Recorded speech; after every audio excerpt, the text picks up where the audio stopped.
Y es con mejores condiciones laborales que el aspirante del Partido Verde Ecologista de México propone combatir a la corrupción.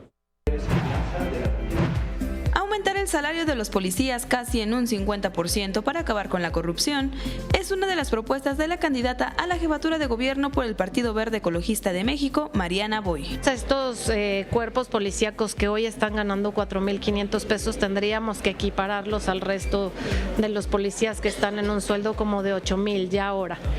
Eso pues me parece fundamental que podamos hacer para darles igualdad de condiciones laborales y económicas a todos. Así lo indicó al término de una plática con estudiantes de la Universidad Anáhuac, quienes la cuestionaron en temas como movilidad, medio ambiente y seguridad. También detalló que se acabará la renta de policías capitalinos al sector privado. En cuanto al debate presidencial que se llevó a cabo el pasado domingo, indicó que el abanderado del Partido Verde realizó un buen papel y señaló que el formato de dicho debate fue más dinámico que local. Vamos a sentarnos los candidatos a platicarlo para platicar con las autoridades del instituto y poder pedir un formato más dinámico. Además, por la tarde, la candidata realizó un recorrido en el mercado de Azcapotzalco, donde conversó con locatarios y vecinos sobre los problemas a los que se enfrentan en esta zona. Con imágenes de Joel Arias, Iraíz Morquecho, 21 Noticias.